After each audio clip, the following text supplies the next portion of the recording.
One of the research studies that I've been looking at just recently is one out of the US, and it's entitled Risk-Taking and Competition in an All-Girls School.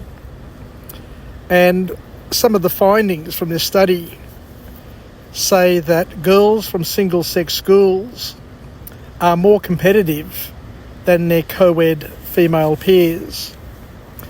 And the study goes one step further to say that girls from single-sex schools are more closely aligned to boys from all-boys schools in their competitiveness.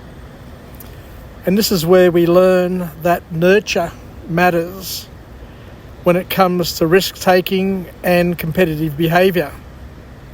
Study after study shows that a girl's environment, or a productive girl's environment, should I say, plays an important role in explaining her social, emotional, and academic well-being. Lauren Bridge, who's one of the advocates for girls' single-sex schools, says that it's well known that girls from a single-sex school environment behave more competitively than do co-educational girls. They are more assertive. They are more willing to take productive risks. They are more willing to ask questions, make mistakes. Skills that are advantageous for leadership and for life success.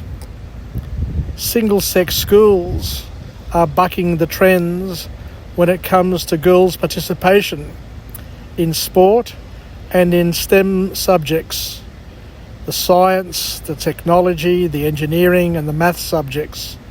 And it is shown in the HSC results year after year.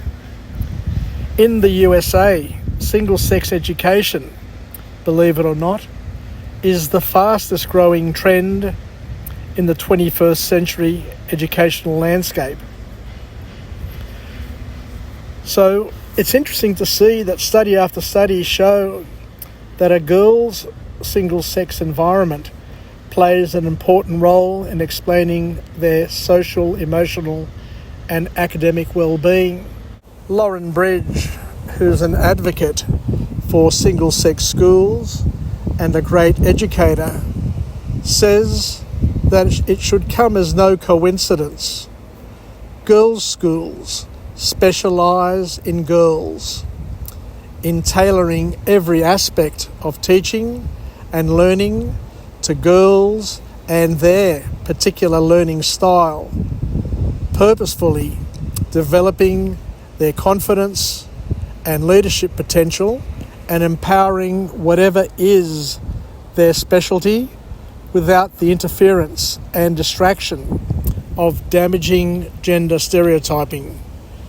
Let's not forget that it is universities and workplaces where women still experience discrimination, sexism, and exploitation. And the co-ed world could learn a lot from the single-sex educational environments that are far from the gender stereotyping and social pressures that is not as prevalent in single-sex educational environments, especially during those most important years, the formative years of a student's development and journey into finding themselves.